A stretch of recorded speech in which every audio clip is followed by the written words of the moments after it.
All right, good afternoon. Let's go ahead and get started with today's webinar titled 7 Reasons Products Fail. I'll be your MC today. My name is Jake Yingling, and I lead our client services team here at 280 Group. Prior to joining 280 Group, I spent 15 years as a PM and leader of product teams. Most of my time was spent in the financial services space, but also had tours in consumer goods, e-com, and interactive agency domains. I'm joined today by Kenny Kranseler, a principal consultant and trainer here at 280 Group. Kenny is what I like to call an OG product person. He's built and managed products for Microsoft, Amazon, and a handful of startup organizations. Kenny holds a BS from the Wharton School at UPenn and an MBA from Northwestern's Kellogg Graduate School. And began his career as a consultant at Bain & Company. So for all the consultants joining today, there is hope to join the product management community. Frankly, he's one of the best, and we're lucky to have him here as part of the 280 Group. And I know everyone will walk away with some fantastic information today. Thanks, Jake. I'm not worthy. And if you would have flipped to the next page, after today's webinar, continue to stay engaged with us and the PM product management community. Being part of an online community, online these days especially, can help you feel connected and help you continue to learn and hone your craft. I use the word craft very intentionally. Join your peers by joining our LinkedIn product leadership group. Use it as a forum to chat about best practices, tips, and otherwise just stay connected. Next page, Kenny, please. Okay. At 280 Group, we love interacting with you as part of these webinars. So we ask that during this webinar, we encourage you to ask questions. This is not intended to be a lecture. The more interactive we can make this, the better the overall experience. Use the Q&A box on the bottom of your screen to type in questions at any time. We'll reserve time, or we'll do our best to reserve time for general Q&A at the end of the webinar. The most popular question we get asked is, can I watch this webinar later? And the answer is yes. All attendees today will receive a link to view the webinar recording after it is ended. Last page, Kenny. Before we begin, just let me quickly introduce the 280 Group. Next page, Kenny, please. We've been around for more than 20 years now. We're based in Silicon Valley. Our name is actually derived from the highway that connects San Francisco down to San Jose. And our mission is to empower product professionals with the knowledge and tools to build products that matter. We strive to make product people and product organizations strategic. An optimal product organization delivers better customer experiences, increases revenue, or reduces operating costs. There's a ton of value to these teams. Next page, Kenny. Unlike other companies, we're focused on the needs of product professionals, right? Whether you need help as an individual, growing and honing your knowledge and skills, or if you're working on improving your team's effectiveness, we have the experience, the services, and the tools that can help. Keep in mind, we go beyond just training, right? Our team of trainers and consultants, we're all recovering product managers, right? We are not professional trainers. We all have real world experience delivering products and leading teams for companies like Apple, Adobe, Microsoft, and Amazon. And now I'll hand the mic over to today's experts and let Ken regale in his stories of why products fail. Okay, so good morning, good afternoon, and thank you all for joining today's sessions. So today we're going to discuss a lot about failure. My goal is not to discourage you all, but rather provide you some insight into what can lead to failures of products and product enhancements and introduction, and potentially and hopefully what you can do as a product leader to avoid experiencing some of these failures. Well, that being said, though, I do encourage you to embrace the agile discovery model of celebrating failure. Okay, we all experience failure throughout our lives. From our very first attempt as babies to start eating and moving, right? The key is to do two things about those failures, right? First of all, limit your exposure, right? When we were young, we made sure, at least had the help of our parents to ensure that those failures weren't life-threatening, right? Secondly, make sure you learn from those failures. What are you going to do the next time you encounter that situation, right? Or at least something close to that situation. What are you going to do to make the result turn out more positive? Those principles applied to you in the crib, through elementary school, into college, and don't forget, is your current role as a product leader. So first, let's start with a poll, right? So as we think broadly of product introductions or product iterations, what percent of products do you think, new products do you think fail? And by fail, I mean those products didn't meet expectations, either of the company that introduced them or iterated them, or of the customers that plan to adopt them. Right? Do you think it's less than 25%, 25 to 65%, 65 to 95%, or greater than 95%?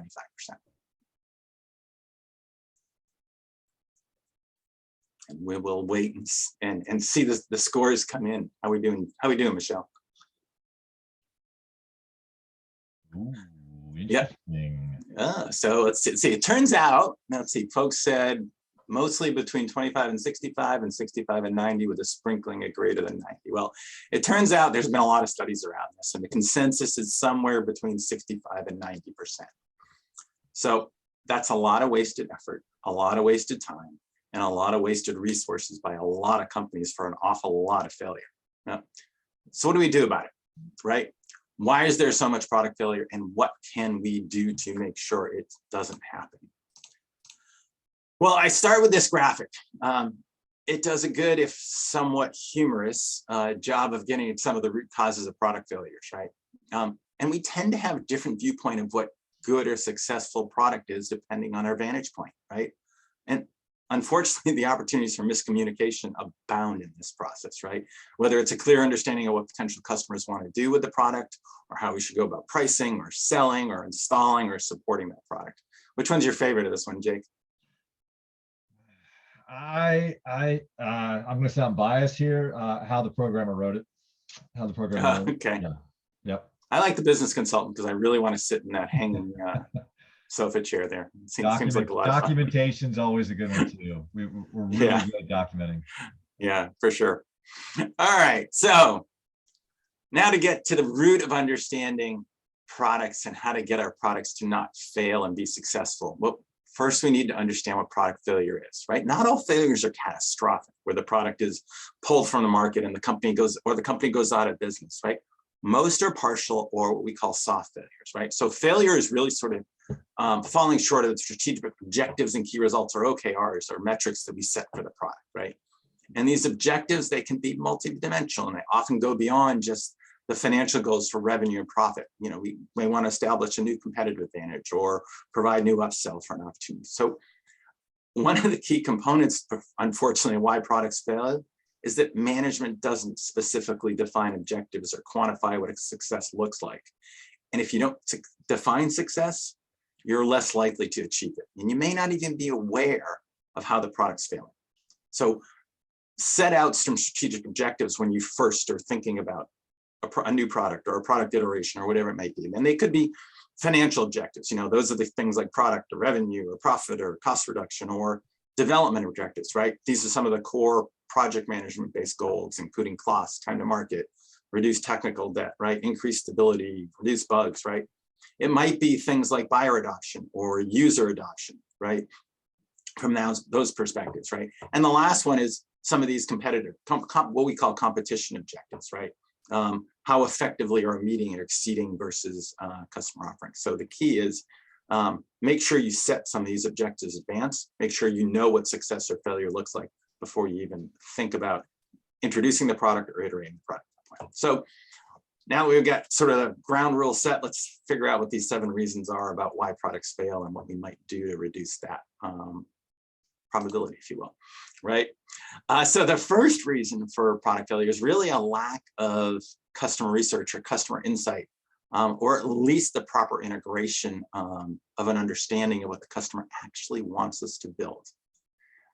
We don't have a true understanding of the problem that our product or solution is trying to solve, we can't solve it, right?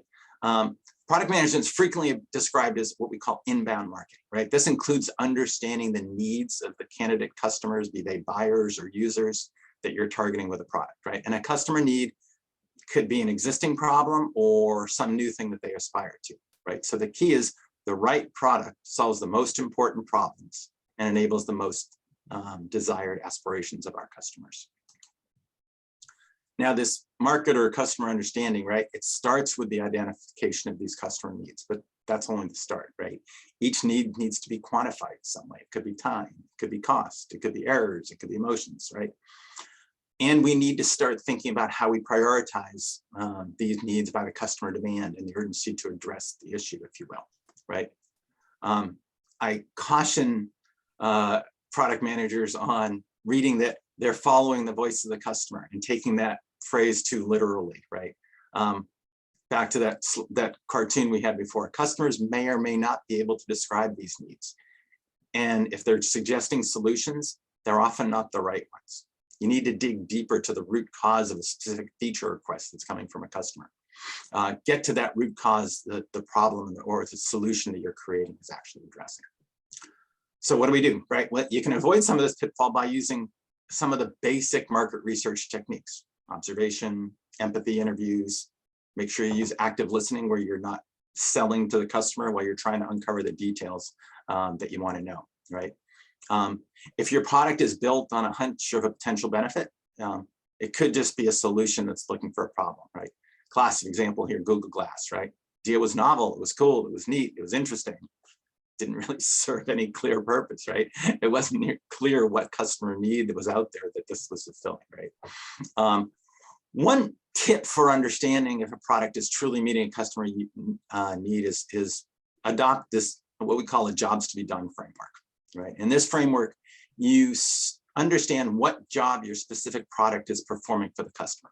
Essentially, right, what the customer is hiring your product to do, right? For example, if you're selling 1/4-inch drill bits, understand the customer really doesn't care all that much about drill bits. They really don't care. What they do care about is what that drill bit can do for them, right? They're essentially hiring that drill bit to put a 1/4-inch hole in the wall for them, right? You can find out a lot about the need for a product and the opportunity for a product if you understand the job of what your product can do, either to alleviate a pain or emphasize a gain in the performance of that job.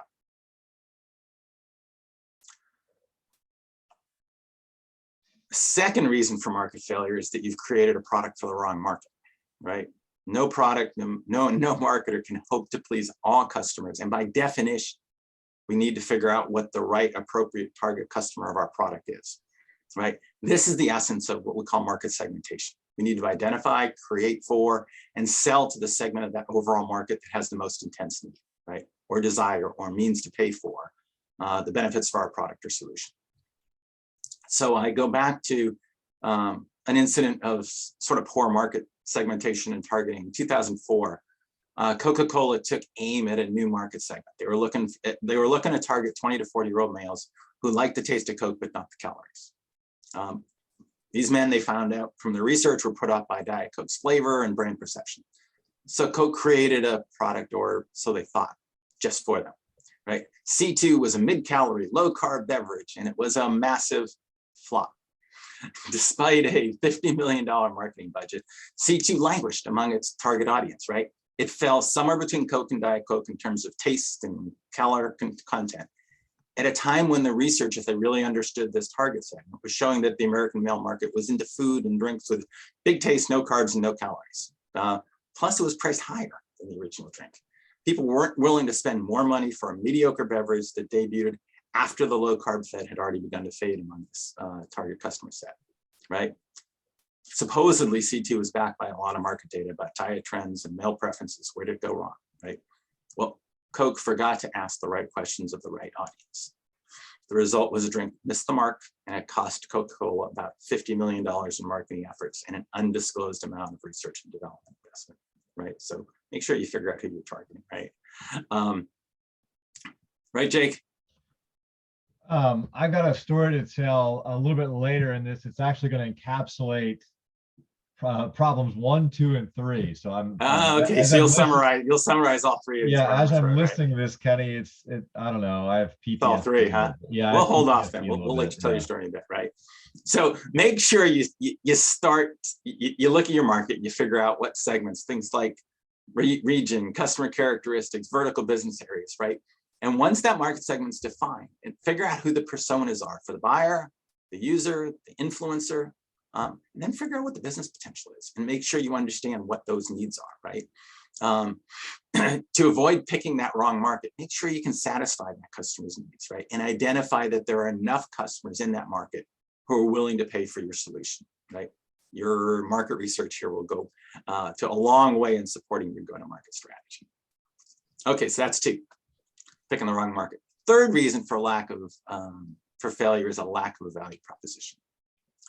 Product's either too expensive or just doesn't provide enough benefit to the customers in the target customer segment to justify the price that they'd be willing to pay for it. It's a little bit of C2's problem as a result. Potential customers, they make their decision with their wallets. They choose not to purchase the product at the price that it's being offered at, right? So while absolute price can certainly contribute to a product failure, right? Think about the value proposition that you're creating for the customer, right? It's both sides of that. Value is defined as the ratio of the benefits that you're providing divided by the price. So you could have a high price, high quality product that can have a similar value proposition as a low price, low quality product. Make sure it's competitive though. What's the trade-off of competitive products or substitute products?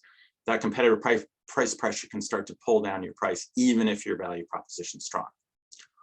Also, if there are competitive options available that address part of your solution, right, at a fraction of the price, it can slow adoption for your product as well, right? And understand, will the market bear that cost at all, right? In some cases, independent of the value proposition, the target customer that you've created for it is constrained by the budget, and how much they have to spend, if you will, right? We can start to avoid some of these value-driven challenges by thinking about our comprehensive pricing strategy. What's the right price, if you will, right? And think about it, your product really has 2 categories of value, right? There's objective value, which can easily be measured, but there's also subjective value, right? Objectively, you can help a business lower its cost or increase its revenue or reduce customer churn. But these subjective values are important and oftentimes difficult to quantify, right? They include things like being environmentally friendly or having a fashionable design, safety, ease of use, brand, right? The goal here is not to create an exhaustive list, but rather to figure out and investigate some of the dimensions that are most relevant for your customer.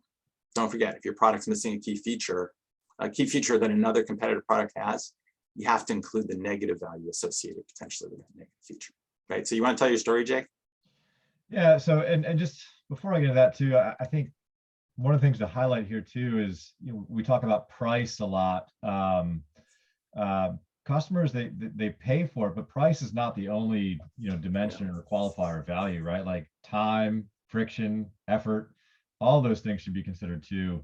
And I think that dovetails nicely into my war story. So years ago, I was working for a financial services company, and we had a really successful product for our consumers. And the product was geared at providing information related to their credit score, right? Yeah. Really useful information.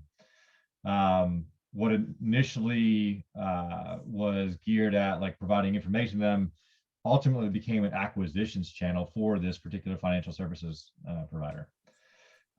Fast forward 2 or 3 years after that had been in market, we as a product team were told really to go build something similar, or rather go build the analog for business accounts, right? So shift away from consumers and start looking at small businesses.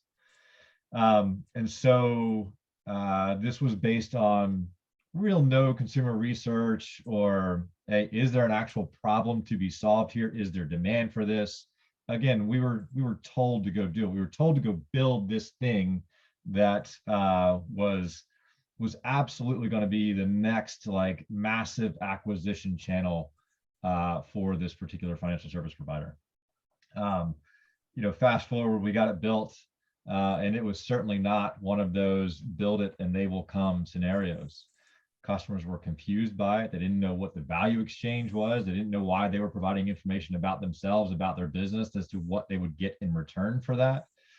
It just never caught on like it did in the consumer space. And it never caught on really because people didn't actually understand that analogous to a consumer credit score, there's actually a small business or a business credit score. Dun & Bradstreet is the leading provider of this, but not a lot of people know about that. Even people who are in the business, they own it themselves. They just don't know that lending decisions are influenced by their existing relationships they have, and those existing relationships are managed and maintained by this Dun and Bradstreet company. So this is kind of what I was referring to, like, man, this fits into all of them. Yeah. It kind of does. Like, we didn't know who we were building for. We didn't know why we were doing it, other than it was an edict cast down from above. And we didn't know what success looked like. Like, was it just, okay, great, if people start if we start applying through this particular channel, is it going to take off? It was so unclear, and it failed, right? Yeah. You didn't have value for the customer, didn't see any value because they didn't understand, because there wasn't a need you were solving, right? It wasn't a burning need that the product was solving, right? Yeah. Exactly. So, so when you're thinking of that point, pricing is a key component when you get out there, right? And think about the value, and it's not just price, but think about, to your point, Jake, what's the total cost of ownership? What else do I have to do beyond just the price in order to do that, right? And also, you need to think long-term when you're thinking about pricing, right? Just as our products are changing all the time, our product strategy needs to change, right? If we put new features or new benefits in our product, we may warrant a higher price, right? And learning more about our customers may enable us to create even new product lines. Remember Uber, right? Before Uber Pool, Uber XL, and Uber Black, by taking away or adding dimensions of customer value, right? Uber was able to implement various pricing strategy across these different tiers and have different value for different sets of target segments of customers, because they got different value, because there were different features they pay for. There are different customers who pay for those features, right? The other thing about price is, don't forget about cost, right? Some people think that an unprofitable pricing strategy is a strategy. It's not. Right? If your customers if your product doesn't produce enough customer value to be profitable, it's a red flag, right? It's either find a way for other sources of value or revenue, or stop altogether, right? And the last thing on pricing is learn to say no, right? It's just as important to identify the dimensions of value you're not willing to invest in, right? And what you don't want to have. Like Southwest Airlines is a good example of that, right? They offer great customer service. They don't charge any fees for luggage. They don't charge any fees for changing your tickets. But they don't offer features such as seat selection or first class. And what they do is they're able to keep some of their base prices low by not investing in some of these features and complexities in there, right? And they provide different ways for pricing upgrades to happen on different dimensions of value, right? They charge a higher fee if you want to earn more mileage points, or you pay a small fee if you want to get a better spot in their boarding line to get on. They find other ways to create value for their customers and therefore generate revenue for the company, right? And as we think about revenue for the company, it leads to the fourth reason that products often fail, right? And I think, Jake, you ran into this one too, right? Is that they weren't conceived to be successful for the company that created them, right? The customer has a need, you have a product solution, great, right? But if the business model doesn't work for your business, or at least some related business at your company, your product's likely to fail, right? Ultimately, the business in your company will starve it of resources. It won't get the corporate support it needs for success, right? And so as we think about your business case, a couple areas I want to sort of drill into, right? If you've got a physical product, make sure you understand the cost to build that product, or cost of goods sold, right? It becomes oftentimes the basis for some of the cost plus pricing that happens with many physical products. And understand, the cost of goods sold, or COGS, will vary over the life of the product depending on things like manufacturing volume, or component part costs, or supply chain, or whatever it might be. Make sure you ensure that your cost of goods sold is below your price, or you're not going to be in the market very long. The company won't support it very long, right? You've not created a valuable business case for you, right? Another thing to think about, and this is whether you've got a physical product or a digital product, right, is what are the non-recurring development costs, right? If they're too high, even when those costs are spread over the number of units sold, you're going to have a high break-even point for your company's investment, right? May not be reached, and ROI will be poor, and you won't get it, right? Thirdly, think about the recurring costs for things like marketing or sales or getting the product out there, right? If it costs too much to support or sell or market to your segment, again, your company profits will drop. It won't meet expectations, right? Even a popular product from a customer standpoint that doesn't benefit the company creating it, it'll eventually be sapped of resources by that company and get driven out of the market. So make sure you got a business case that adds value somewhere along the line, right? I was working at Amazon, working for our higher education students, and had a product that students loved. It was all about enabling them to schedule their life at university better because they were awful planners. But what happens, we looked at it and we're like, my business was selling digital textbooks. By scheduling students' lives better, it didn't necessarily imply that I could sell more textbooks, right? So we made the smart decision not to invest in that product, even though there was clear market opportunity there, a clear customer segment that would get value from the offering, just didn't add value for Amazon. So we decided to drop it, fortunately. All right. Fifth reason that a product can fail, right, is that it didn't execute properly. You identified a great specific need for the product and a target market segment that had that need and a willingness to pay for the product that fit that need. You had a great value proposition for the product, both in the customer's and your company's viewpoint. But somewhere along the line, the translation didn't work. The delivery of the product as developed doesn't meet the expectations of the interested customers, if you will, right? And what can happen in some instances like this, right? You have early success with the product as customers are attracted by the potential for that product, but quickly you may notice that the product adoption suffers, right? This crossing of the chasm chart that's laid out here sort of illustrates this phenomenon, right? A product that satisfies the innovators and early adopters who are more likely interested in something being new or cool than really the core value that it offers, it might not appeal to the large part of the potential market that's made up of, as you see here, the big part of the slide, the pragmatists and the conservatives. They tend not to follow what the early adopters do, right? What's happened is the market potential for the product is tapped by these early adopters, right? And it doesn't maintain some of the early success of the product, if you will, right? So you have to make sure that you understand the needs, not only of these innovators and early adopters, but the pragmatists and the conservatives as well, right? I've heard Reid Hoffman, who was the founder of PayPal and LinkedIn. He's quoted as coming out with a fairly heretical line for a product manager. He says, "Don't listen to your customers," right? No. And what he means is that if you solve the issues of all of these early adopters in the initial stage and don't build value in your product for the later adopting pragmatists, right, you'll never have a large market for your product, right? It's why Reid, when he was at PayPal, he turned off the support phones, right?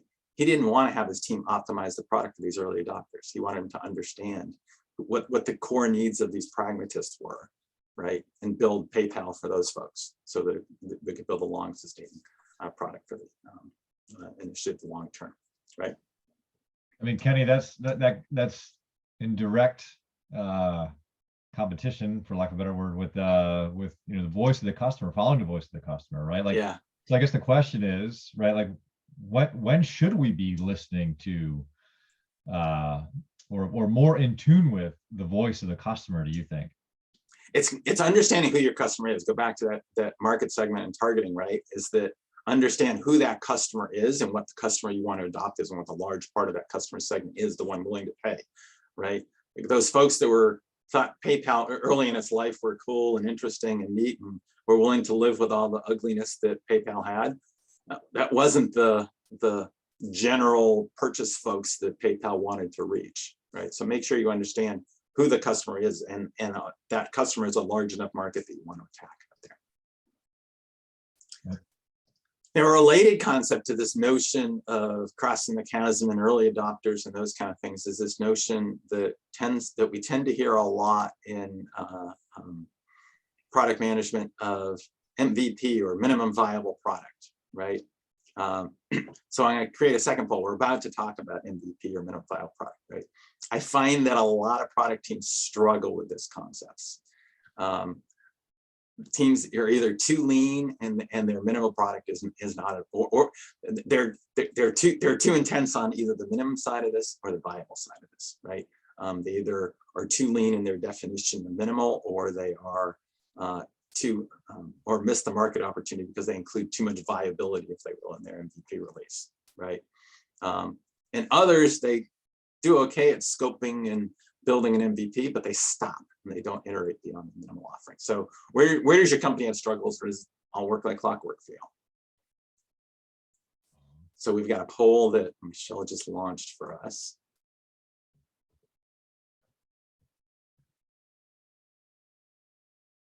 About challenges folks might have with MVP.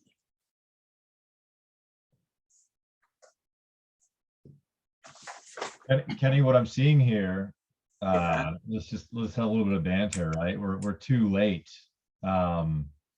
This is in conflict with, I don't think this is too provocative, but this is in conflict with Apple's strategy, right? Apple will, rarely are they first to market. Exactly, yeah. Right? So what do we think their secret sauce is, right? They're never first to market, so they're not too late.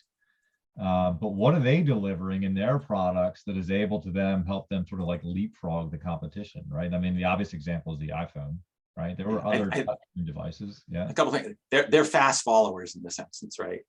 And they do, if you, and you'll see that they sometimes, they try to innovate in one specific area. So they learn from other folks' MVP really fast. They listen to what Android does really quickly. And then they'll adopt the key components of the things that work best of what's going on with Androids, right? And they do, in some instances, they'll do some level of experimentation in some areas, and then either quickly adopt it or quickly drop it. They learn from it really fast, right? There are some things that came out in the iPhone that you see really quickly don't reach the next version of this. All right, so folks seem to have a lot of challenges with they're too late on this one or too viable, but a mix between too minimal and too viable, if you will, right? And it is a challenge that happens here. The one thing that I do see is that there's challenges all over the board here, and it's not working like clockwork for most folks, if you will, right? And you've got a question too. Oh, sorry. Yeah. So yeah, it's the question from Robert is, how do you balance MVP with what most of your customers will actually buy? How do I balance MVP with what most of my customers will actually buy, right?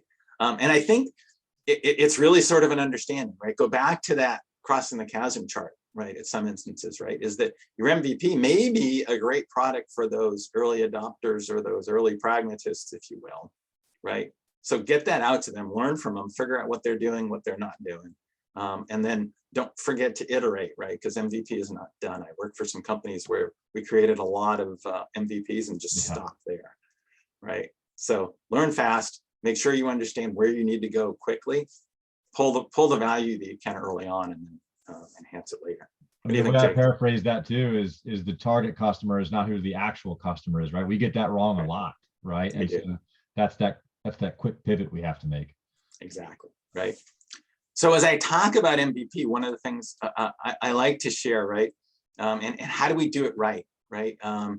It's a useful concept to consider, right? And it drives us to bring product concepts to customers quickly. We get the necessary learning from those customers, and we evolve the product iterated towards success, right? However, we really need to be cognizant of both parts of that phrase, both minimum and viable, right? We recognize that that early version of that MVP is not developing the entire product vision, but it must still be viable for a segment of the market. There need to be customers who value that minimal version of the product, or it's not viable at all. And also realize that for the product to reach its ultimate level of success, back to the point Robert was asking about, we need to iterate on the product to move towards that product vision, right? We have to reach the rest of the market that wasn't part of the initial, but part of our proposed business case, right? Last thing is, if you pitch the product as its full vision and you only deliver on that first minimal variation, customers are going to feel duped, right? And they're not going to come back for additional purchases, right? So this picture makes sense here, right? That cake donut pictured here might be a great offering, quite tasty, if that's what you're expecting, right? But if I told you that you were going to get a frosted, sprinkled, wonderful jelly-filled donut, and I gave you this potentially tasty cake donut, you're not gonna be very happy, right? I'm out. So I'm out. Yeah. okay, I'm hungry. All right. So the next notion about getting the right product to the right market at the right time can be crucial. As they say, timing's everything, right? Think about it. If your product's serving a seasonal markets, this is Christmas holiday or tax preparation, right? Timing can make or break your product success, right? Having the right time to market ahead of competition, it's going to enable you to build some competitive advantages, drive higher adoption rates, potentially more profitability, right? And if you're first to market with that in-demand product, you get to choose, whether you set a low price or to drive faster adoption, or and gobble up market share and build potentially some barriers to entry, or maybe you set a higher price so you can skim early profits and be able to invest in that product and push some of your costs down if you're potentially in a physical product where you can build an experience curve, right?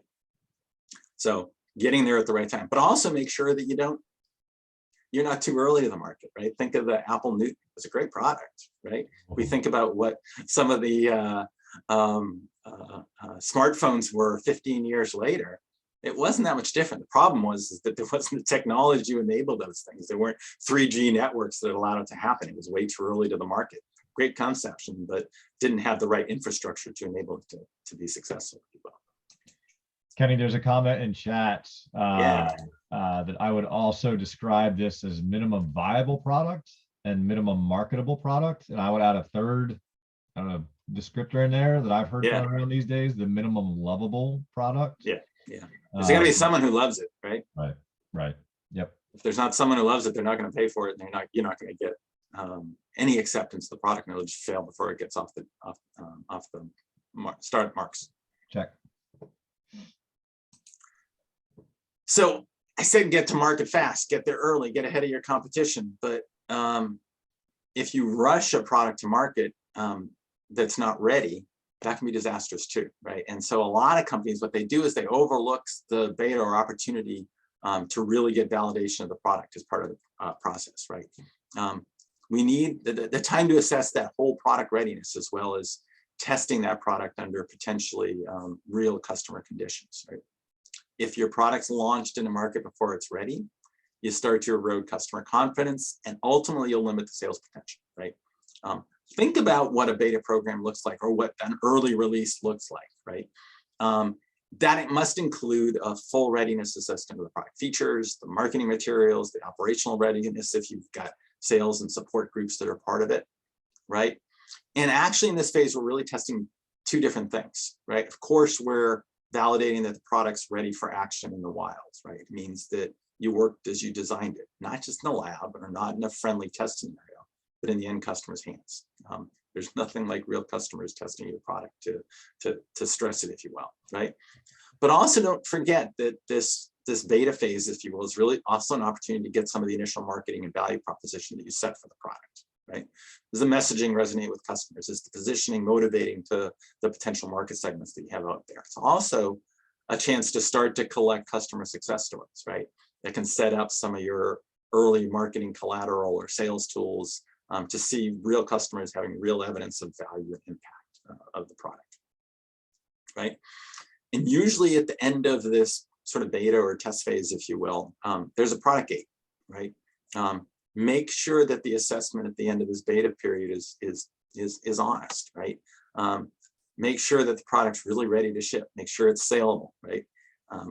And this is when I see, companies set up sort of a beta phase, and then like, yeah, it didn't do very well in beta, but we'll fix that when we release it, right? If the product doesn't pass the assessment, don't ship it until it does, right? You're just going to guarantee failure when you get it out there, right? So take it as a real gate, understand it, and make sure you've done it. I've done the alternative. Every time we skip this, and every time we say it was bad in beta, it didn't go well when we released it. Sometimes against my recommendation. Kenny, so Kenny, how much of that is due to us being a prideful bunch of professionals, right? Like we don't want to see our products fail, right? I mean, to me, this is the hardest part about coaching these product teams is you got to remove pride from the equation. You got to be as objective about it as possible. Like that governance is so key to getting the next phase of the product lifecycle right. Yeah, no, it is. I mean, there was one project I was on that we delayed launch a whole 18 months, right? We didn't have the right value proposition. We realized that in the second set of test markets. I had a president of the company who wanted to launch based on our first test markets, because that one was, it was a biased sample, if you will, of the test market we did. But I said, no, let's test it with some real customers who look like our core target segment before we launch it. Fortunately, we did. We uncovered all sorts of quality issues with the product. We all sorts of pricing issues with the product, and ultimately value issues with the customer that didn't see enough value. So we reconfigured the launch a year later, and it was way better. Thankfully. Yeah, I mean, this is the hardest thing that I've had to overcome is, especially in financial services too, is we are not our customer, right? So no matter what we think, right, or believe, it doesn't matter, right? It's once you get it into the hands of actual customers is when you start to get to see the real value, or not, of said product. Yeah. Divorce yourself from some of those the pride, if you will, to your point. Okay, so last reason you can fail, right? You got a great product, but it's got to be marketed correctly, right? The right messaging needs to reach the right customer in the way that the customer wants to hear it, right? And I've heard some managers, product managers particularly, say, this is my responsibility, right? Particularly in areas where product marketing sits within the marketing and not the product area. I differ a little bit on this, right? As a product manager, you're responsible for all aspects of your product, not just the vision, not just the development, not just the delivery, but all of it, right? So even if you don't have specific product marketing functions as part of your responsibility, make sure that your marketing team is an advocate of your product, and make sure they have the proper information to market that product successfully. What's the right positioning? What's the right messaging? Who's the right target market? What will motivate that target market toward purchase, right? It's all part of the responsibility of analyzing the market and the customer to ultimately make your product successful. So you can't shun this, right? And understand outbound marketing, it's key to communicate to the candidate buyers, the users, the influencers, and the proper positioning and messaging are key to provide that understanding of the product benefits and potential competitive differentiation of the product, right?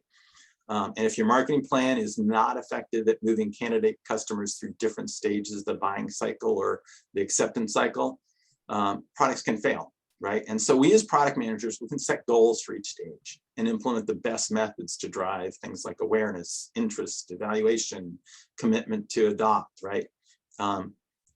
But understand, if marketing plan's poor, the marketing budget's too small, or the marketing execution's flawed, the product can still fail. So stay connected in those, right?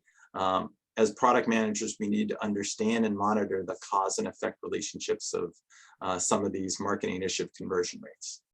Each activity, whether it's paid search or webinars, they've got a goal, right? They've got a call to action to move the customer down that sales funnel, right?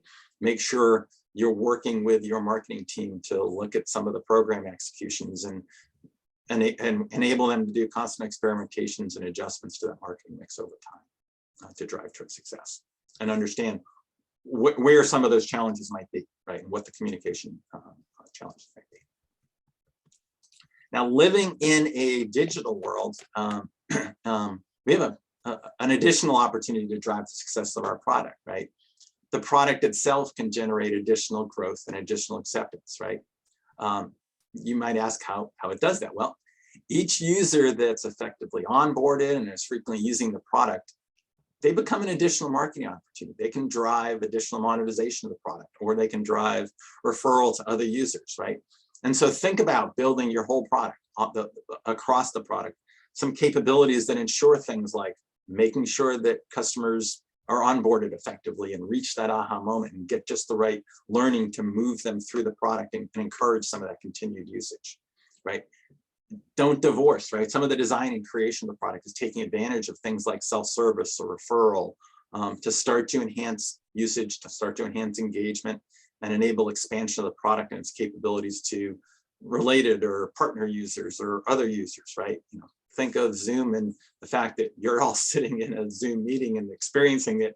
You know, the product itself is selling to you the value of Zoom in this webinar itself. So think about that as another opportunity for you to drive success and growth of your product over time.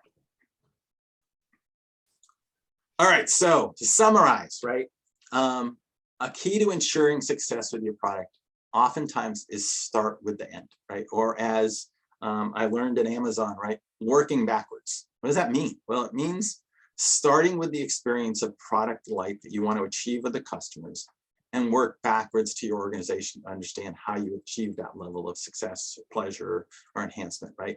What kind of experience by a customer will drive delight, right? What partners or supply chain components will help enable that experience, right? How do I communicate with the customer to motivate them to want to attain that experience, right? What has to be built into the product to create that experience for the customer from the time it reaches their hands to the time they're fully onboarded and become a loyal user, right?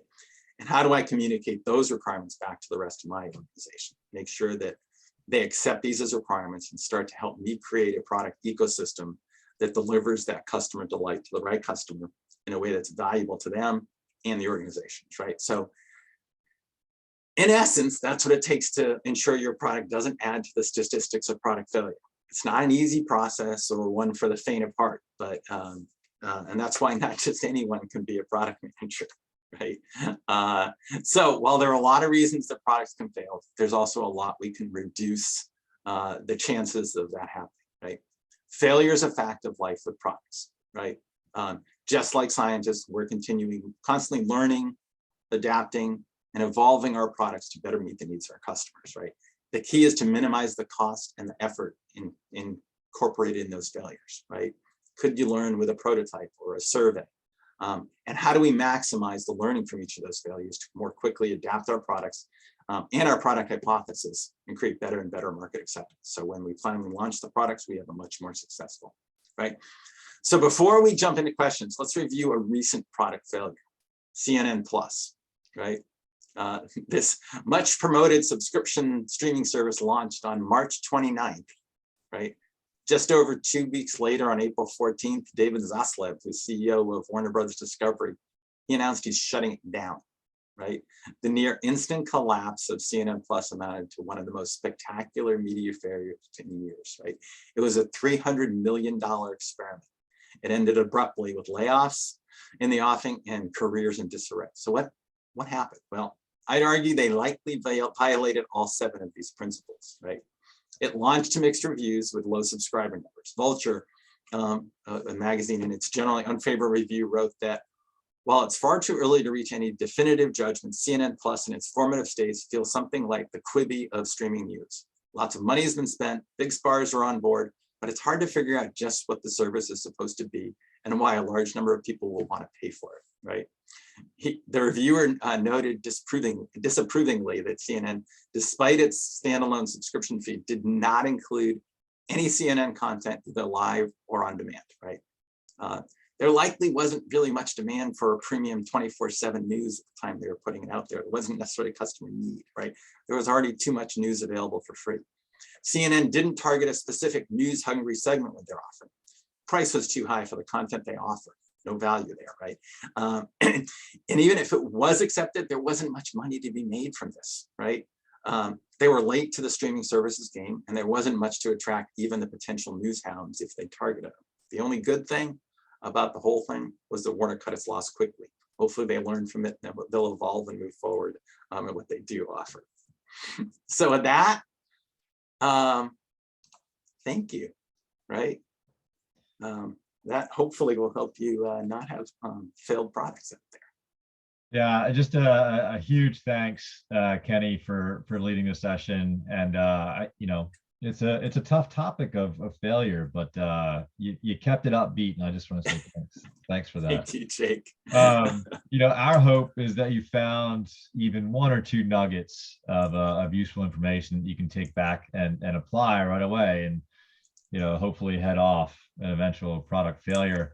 But listen, if you want to understand the complete product lifecycle and learn all of the core skills required to build and manage products that matter, you can learn more at 280group.com. And if you decide that a class is right for you or for your team, you can use the code LiveOnline500 for $500 off a live online instructor-led course. So that's just for attending today. So that's our way of saying thanks. I think we're going to launch one more poll, Michelle. So thank you. So pretty high level question. How helpful was today's webinar? We take this feedback to heart. Give us your most brutal and honest answer on this, because it helps improve future webinars, topics, that kind of thing. All right. Give people time to answer. Yeah. Excellent. Track And while they're answering, they can start to put more questions in the Q&A. Yeah, box, or please the chat. load up our Q&A box there too. Looks like we see a couple in Q&A and a couple in chat. Yeah. Kenny. Yeah. This is a hard one. It's just a wild card. What advice would you give to management? When management insists on keeping a failing product going rather than discontinuing, sunsetting, killing, etc. Yeah, there's a couple of things, right? Is that a lot of it's getting with management and saying, what does success look like for this product, right? What are the metrics we hope to see? And then drive into those decisions that allow you to get out of it, if you will, right? So make sure you get it, make sure you're working to try to get a good understanding of why they want to keep going, right? What's the benefit? What's the benefit and what we hope to get out of this product? And then I in many instances, create a dashboard of the key metrics around the product and drive to that decision of, okay, let's take it out. Let's make sure we shoot this thing because it's not really succeeding for us, right? What did Capital One? What did your company do around the offering you had for business credit scores? I think what it came down to is we didn't have the discipline nor the definition of what success looked like. How'd you kill it, Jake? Just didn't know. Or did you? We let it die a slow, painful death. Right? Yeah. It just dragged on and dragged on and dragged on until the execs that were really hanging on to it decided to finally let go. But it was months of just presenting them with these dashboards that were just so red, right? And Kenny, your question, like, what's the value add here, right? It's not doing anything that we intended it to do. Like, why are we holding on? But Kenny, I'm gonna, you mentioned CNN Plus. There's another one that's on my radar right now. So I'm gonna date myself a little bit, but if you remember back to the 80s when TV dinners were a big thing, Colgate, the toothpaste company, decided to make TV dinners. And, I hope this isn't a spoiler. It was a flop. Yeah. I have to imagine that people who were familiar with the Colgate brand didn't exactly want to eat a Colgate product, but hey.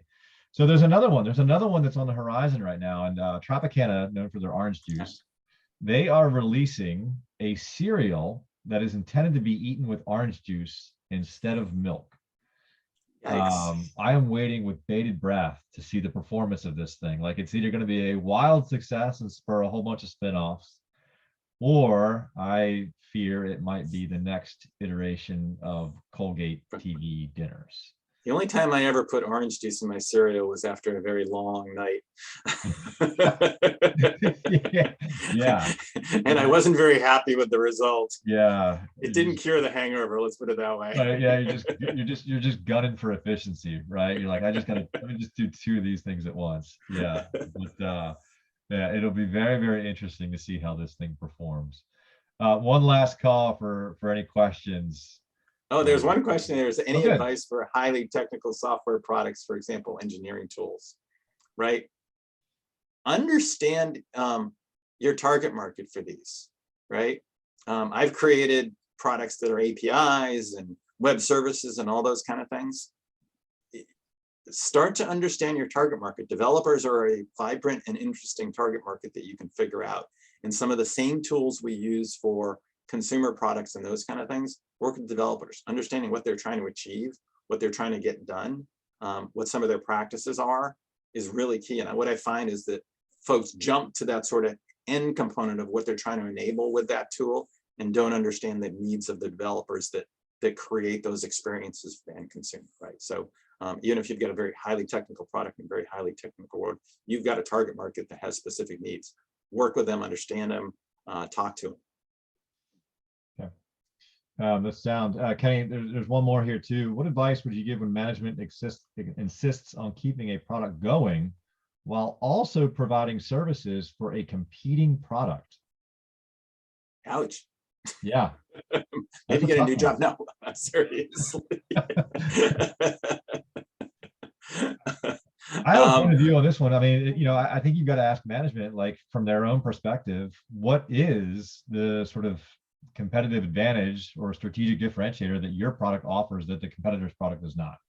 Right. You got to get crisp from them, from management on what that is. And then once you're there, you develop OKR, you develop an objective and then key results related to that, that clause or the statement or whatever, right? That descriptor.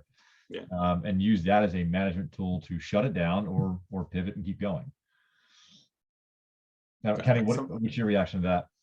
No, I think it's this. I mean, part of it is that if they care so much about the competing product, turn your product into a support for that competing product.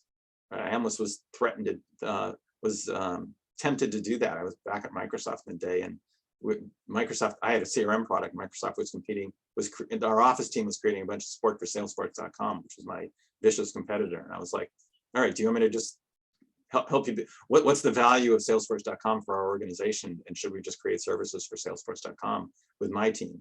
And when I tracked that back to the office team, they were like, oh, really? Yeah. I guess Salesforce doesn't drive a lot of Office subscriptions, does it? I'm like, no.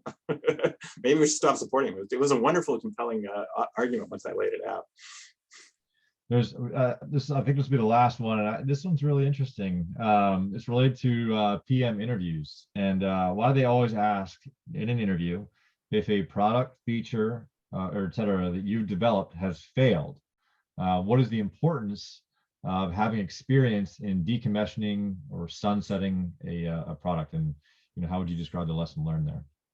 So I think the key here is that if you're asked that question, or someone's asking that question, what they're really getting at is back to that notion that I said we all have failure, right? And the key is, what do we learn from that failure? And I think if they're asking this question, what they're really wanting to understand, and how you should answer it, is what did we learn in some of the failures you put out there, right? How did we adapt? How did we change and evolve based on the learning we had? As I noted, you want to avoid these big product failures when you went to a launch that didn't have the right component built on there. But along the way, you're going to have small failures. You're going to try things out, they're not going to work, and you're going to adapt based on the learning that you have out there. And you're going to change and evolve your product as a result thereof, right? CNN Plus could have created some services on top of their CNN offering to learn what was valuable for customers before they launched a CNN Plus. They didn't, unfortunately. They just said, let's go create this big thing. So they failed at the big end, but they could have had a lot of learning along the way, that maybe they could have created a value add subscription services on top of CNN that reached a set of customers that added value for them that they wanted to pull, right? Maybe a way to, listen to Wolf Blitzer 3 days later, right, for something to build that value, if you will. So that's really what they're trying to get at there, right? They want to really understand how you evolve and learn, and iterate, and evolve your hypothesis based on the learnings you put out there. And when we talk about product, don't necessarily think about a product, that product that you build is sort of a release. It just could be a prototype or a prototype, or a survey, or a paper prototype that you share with customers. That's what they want to understand. I have a slightly different take, Kenny. It's similar to that, but I like asking that question because it tells me whether or not the candidate can say no, and can they call the ball on when it's time to retire a product, right? If it's no longer delivering business value, I want to know that candidate can stand up to a crowd and say, no, we're not doing this anymore, and here's why. In addition, like sunsetting a product, there's a whole suite of customer comms that goes with that, and then you got to figure out, like, if we decom this product, the customers that are using it, where are they going to go? Are they going to leave the brand entirely? Are we going to build a complementary product? What are we going to do, right? So I do like that question during the PM interview process.